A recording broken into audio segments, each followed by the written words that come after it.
ధర్మరాజు యమధర్మరాజు ప్రసాదం కాదు. ఇది మీకు వింత అనిపించవచ్చు.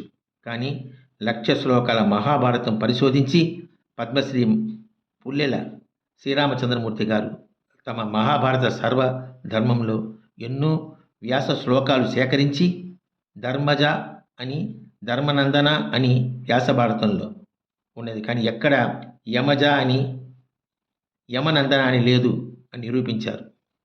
పాండురాజు దక్షిణ దిక్కు నరక లోకాధిపతిని కాదు, ధర్ముని, అదే ధర్మదేవతను కోరి ధర్మజను పొందాడు.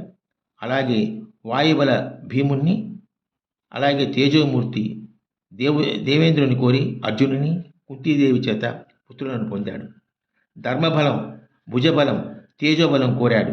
యమధర్మరాజు కొడుకు ధర్మరాజు అని కవిత్రయము, కావ్యాలు, నాటకాలు, ప్రవచనాలు, సినిమాలు అంతా యమనందనం చేశారు. ధర్ముడు అంటే యమధర్ముడు అనుకున్నారు, కానీ తప్పు.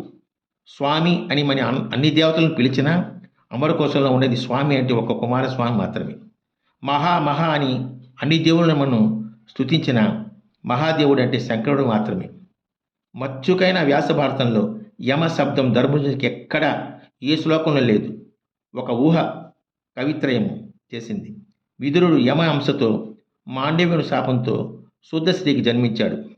అతను అవధూత వలె ఆసనవాస పర్వంలో దిగంబరంగా దేహం విడిచినప్పుడు అతనిలో ఒక వెలుగు ధర్మరాజు దేహంలో చేరుతుంది. సర్పరజ్జు భ్రాంతి వలె దీనిని బట్టి ధర్మనందనుని యమనందనునిగా చేశారు. ఇలా ఇప్పటి వరకు జరిగిన కల్పితం.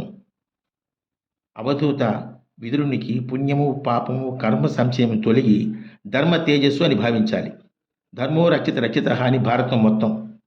ధర్మజుడు అంటే విదురునికి ప్రేమ ఎక్కువ. శ్రీకృష్ణ భాంత్యము పాండవులకు వచ్చే వరకు విదురుడు పాండవుల్ని కంటికి రెప్పలా అందరినీ కాపాడాడు. పైగా 13 సంవత్సరాలు తన గృహంలో కుంతీదేవికి రక్షణ కల్పించడం అతనికి ధర్మజుని మీద ఉన్నటువంటి ఆత్మీయ ప్రేమ. అలా విదురుని తేజస్సు అతనిలో కలిసింది అని అనుకోవాలి. అయినా ఎక్కడైనా వ్యాస భారతంలో యమ అన్న శ్లోకం ఉంటే, యమనందనుడు ధర్మజుడు ఉంటే మన పండితులు, బ్రహ్మశ్రీలు చూసి నిర్ణయించగలని ఆశిస్తున్నాను. పద్మశ్రీ పుల్లెల వారు చక్కగా తన రచనలో వివరించి ఉన్నారు, యమనందనుడు కాదు అని. ఓం తత్సత్.